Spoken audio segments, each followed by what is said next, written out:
Yan pa sa ating lahat, ika nga po manhid na lamang daw po si Viancy kung hindi nga daw po niya nararamdaman yung mga ginagawa ni Edu. Nagtataka po ako. So, ano nga ba po yun? So, palagi ko po ito nababasa sa aking mga comment section at mga panawagan po mga hearsay or mga haka-haka lamang po So, ayun, yung ginagawa nga po ni Edu or pinaparamdam niya kay Viancy, especially sa mga magulang.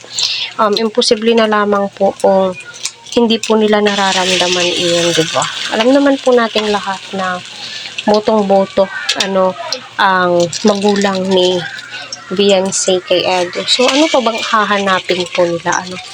Alam naman po natin lahat kung usaping financial stable naman po at saka sa mga nagsasabi na po ganito ganyan, no, alam naman po natin lahat na good Samaritan po yan si Edu. Alam po niya kung ano po yung mga tama at mali at saka sa mga sign na binibigay po ni Eds, di ba, na search po yun ng mga viewers kung ano po yung mga ibig sabihin, yung effort po ni Edu pabalik-balik doon kila Viancy ay hindi nga daw po ito basta-basta, hindi po ito biro, ika nga po nila, which is masasabi mo po na totoo naman na hindi po basta-basta yung mga effort, napakalayo so kailangan pumunta ni Edu pabalik-balik doon at saka sa pagpunta nga po sa mga papaayos ng brace, nagpapaklining ng kanyang ngipin, ay my God, hindi din po iyon basta-basta.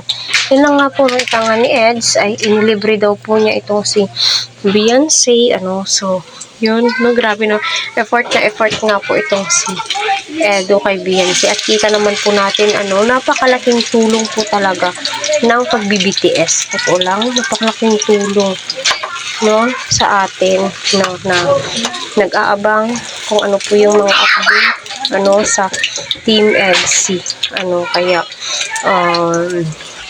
para sa akin nararamdaman po ni Edu ni Viancy, nararamdaman po niya kung yung mga effort ni Edu sa kanya, diba? Mahalaga po yun, sa totoo lang.